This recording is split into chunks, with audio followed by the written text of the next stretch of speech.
Seja bem-vindo ao Na Sala.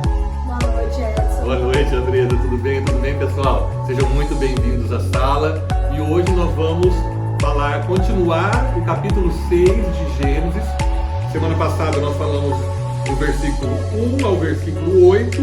E hoje nós vamos dar continuidade. Espero que a gente consiga terminar, né? Espero que sim. Vamos lá. Vamos correr que a gente consegue. Então,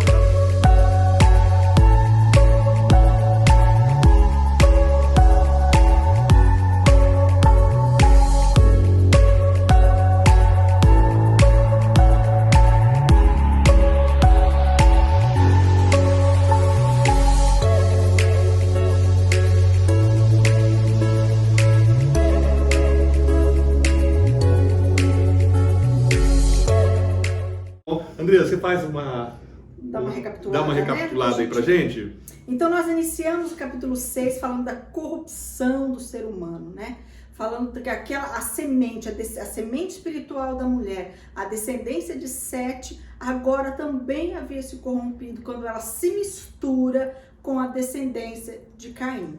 E nós vimos ali Deus falando através de Moisés que o quanto havia se multiplicado a iniquidade, a maldade, que todo o desígnio do coração era continuamente mal. Ou seja, não havia mais o que fazer, tudo estava mal, tudo havia se corrompido, né?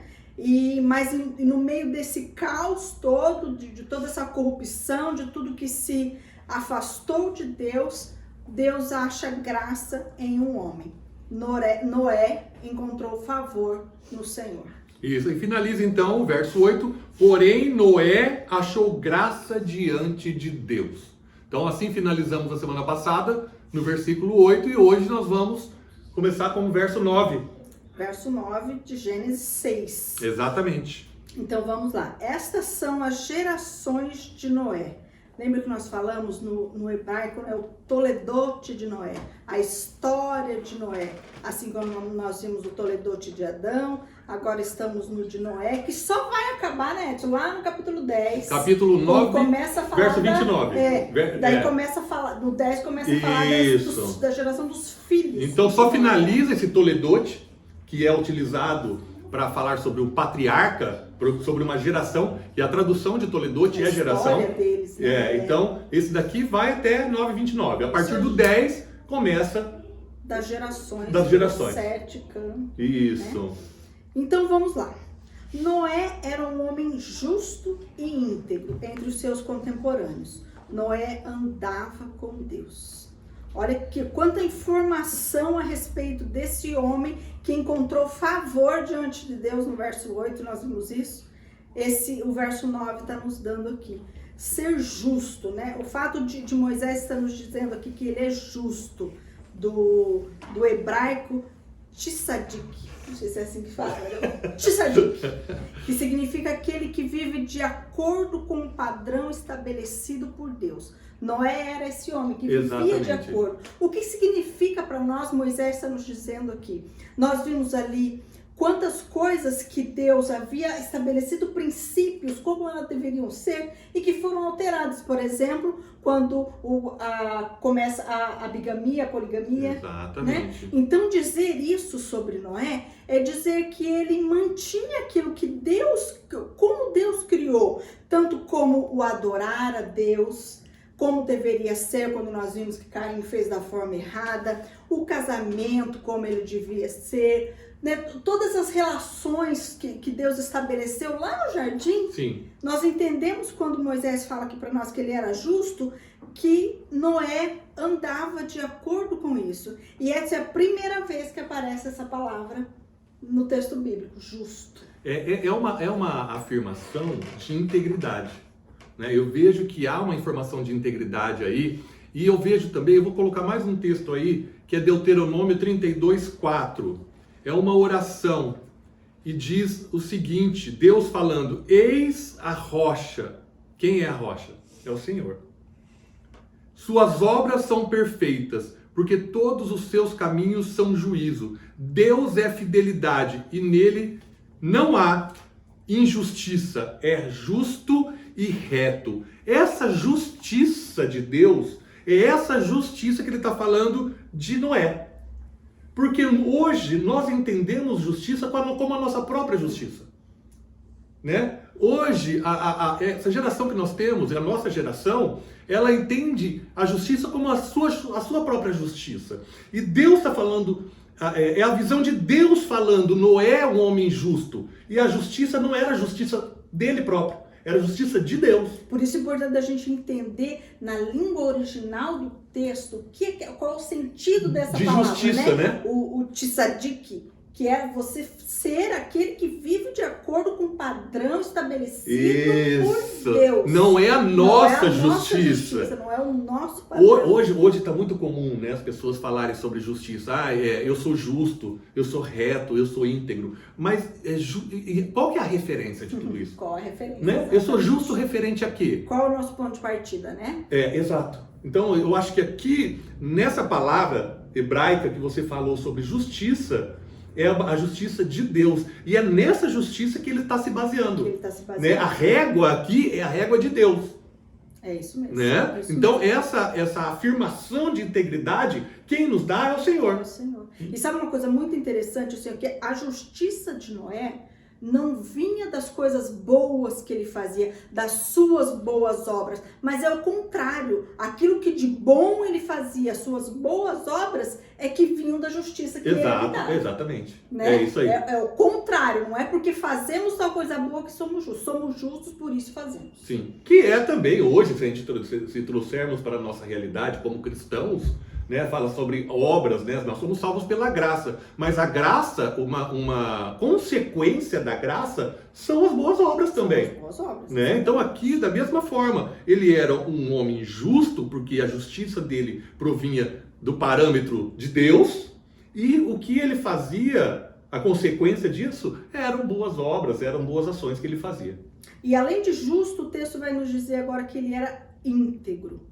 O que é ser uma pessoa íntegra? Uma pessoa completamente leal, inteireza dessa pessoa, sabe? É aquele tipo de pessoa que ele é leal, ele é fiel ao Senhor, ele mantém a sua justiça no particular e no público. Exatamente. Ele é aquela pessoa que dentro do quarto ele é íntegro, ele é leal ao Senhor e no meio das outras pessoas ele é da mesma forma. Não, e se nós trouxermos e olharmos o capítulo 6, do verso 1 ao 8, que nós falamos sobre a imoralidade, sobre a queda, né? Encontrar alguém assim, e ele era um cara que vivia no meio desse povo, totalmente imoral, de uma geração caída, que nós falamos na semana passada, que era no meio dos nefilins, né? Que era uma geração caída, e era um homem que se encontrava ali íntegro, justo, no meio de uma geração toda imoral. E para completar e afirmar tudo isso que a gente acabou de dizer agora, esse verso acaba dizendo que Noé andava com Deus. Mas olha só complementando essa integridade de Noé. Tem um texto aí para nós? Tem um textinho de 2 Pedro. Olha só, deixa eu pegar aqui. 2 Pedro 2,5 diz assim, ó. Não poupou o mundo antigo. Deus não poupou o mundo antigo, mas preservou a Noé, pregador da justiça. E Noé era um pregador e ele pregava a justiça. Ele pregava a justiça de Deus.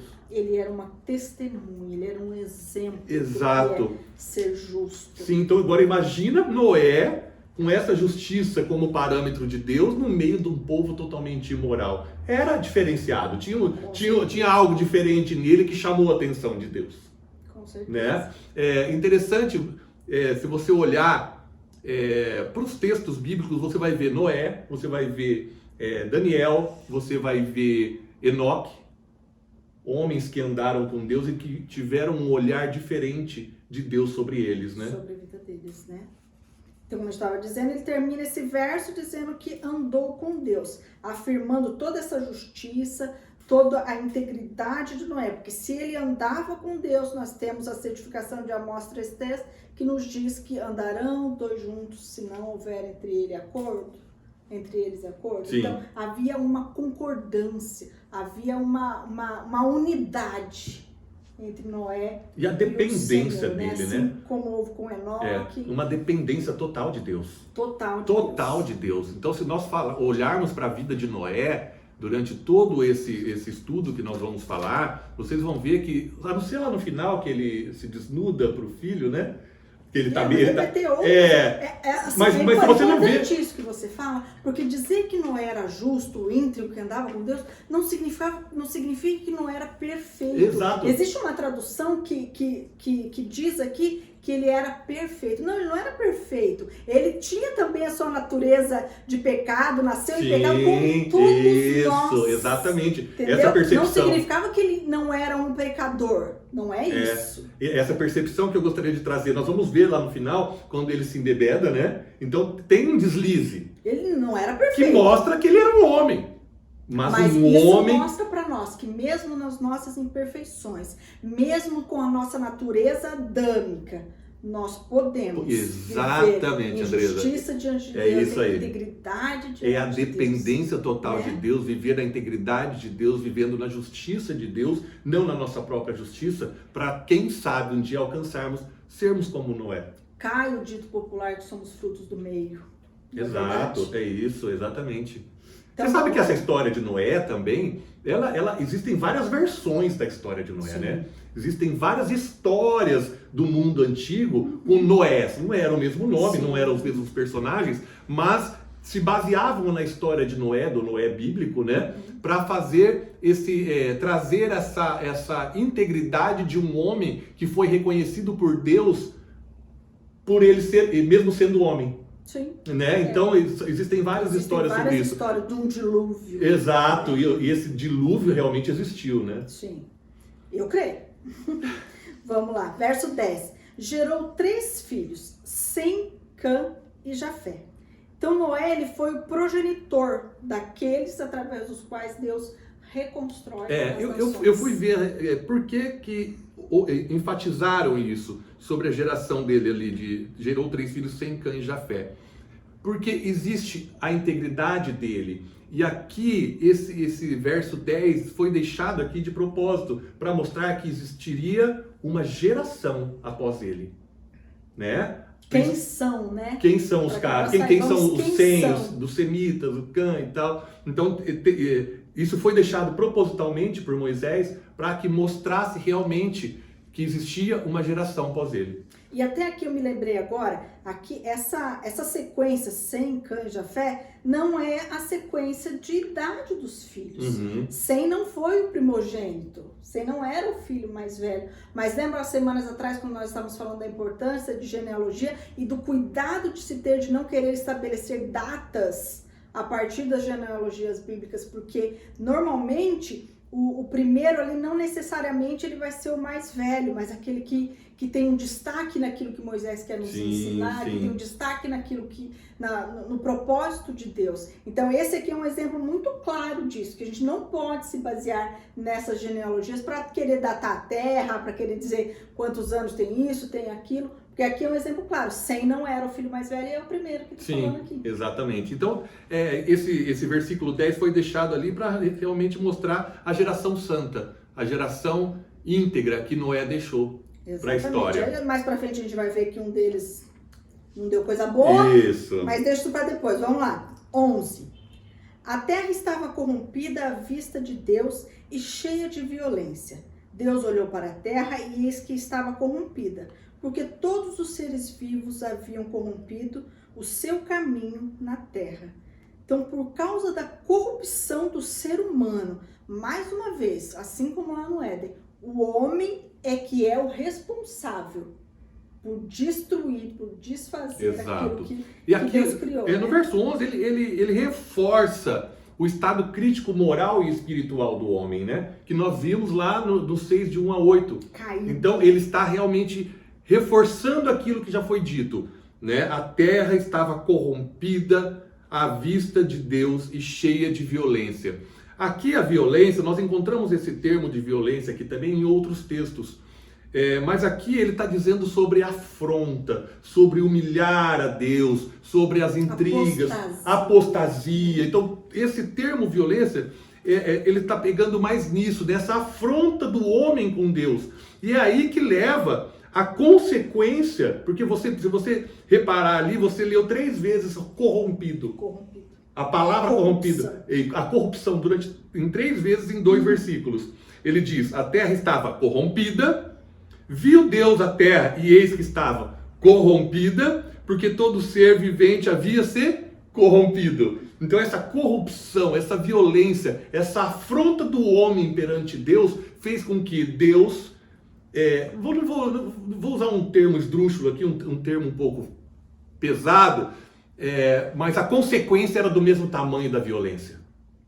Aquilo que a gente falou na semana passada, né? Quando a gente estava explicando sobre o que era o arrependimento, o ficar triste de Deus. É essa corrupção que até então nós tínhamos visto apenas na descendência de Caim, apenas na descendência da serpente, que agora acontece também na descendência espiritual da mulher, a descendência de Sete, e essa mudança de Deus na atitude perante o ser humano. Agora nós vamos ver aqui a reação julgadora de Deus então, diante desse ato. A justiça dele. A justiça dele veio tão ou quanto maior ou igual o tamanho da violência que foi feita. A repreensão de Deus. Exatamente. Porque Deus não pode compactuar ou deixar o pecado sem ele mostra a misericórdia através da vida de Noé, de sua família, né? Mas a justiça diante de um povo corrompido, de uma terra corrompida e de um povo violento. Exatamente. Ou afrontoso.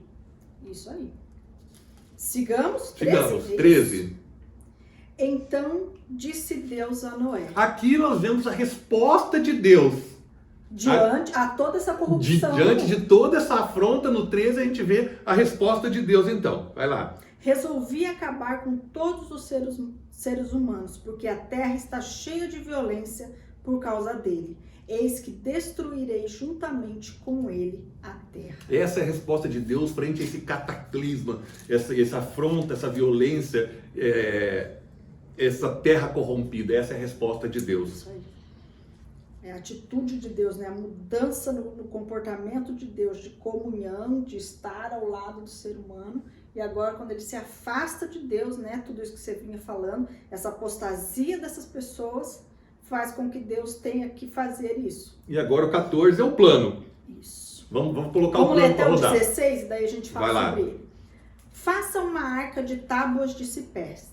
Nela você fará compartimentos e a revestirá com betume por dentro e por fora. Deste modo você a fará. Seu comprimento será de 135 metros, a largura de 22 e a altura de 13. Faça uma cobertura deixando entre ela e a arca uma abertura de meio metro. Coloque uma porta lateral e faça 3 andares, um embaixo, um segundo e um terceiro.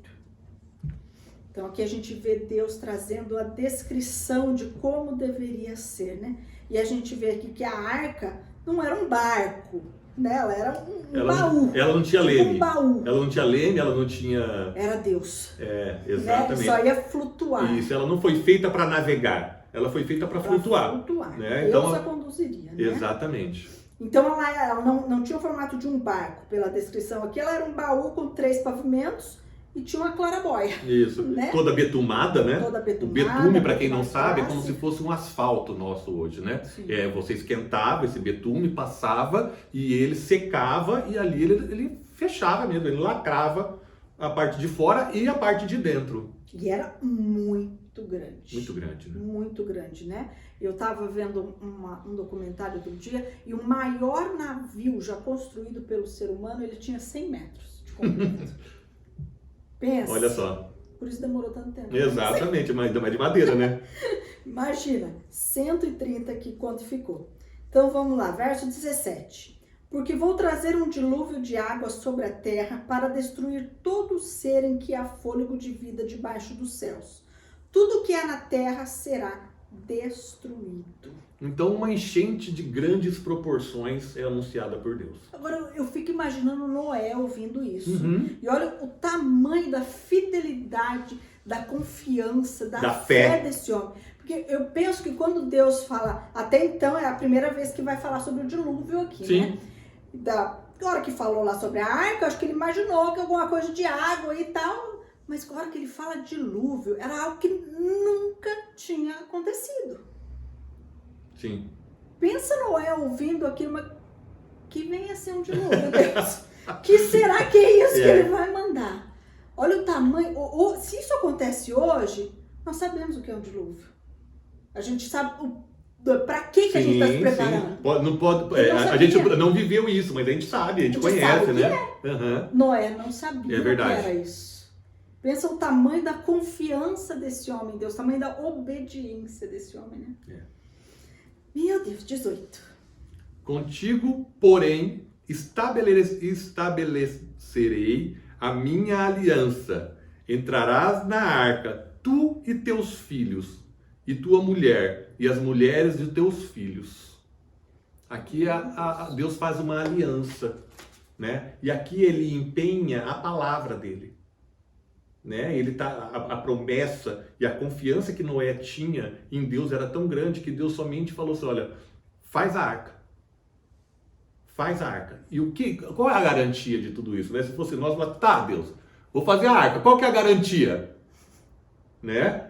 Deus fala assim: a minha palavra basta. Né? A minha palavra basta. Ele empenhou a palavra dele e encorajou Noé a fazer essa arca. É tipo assim, ó, faz a arca, a chuva eu mando. Confia. Faz a sua parte de fazer a arca. A minha é mandar a chuva.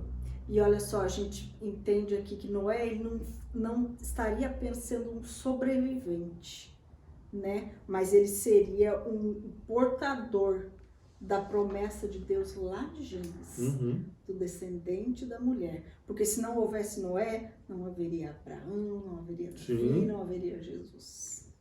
Né? É verdade. Então ele não foi simplesmente um sobrevivente, um survival da época. É isso.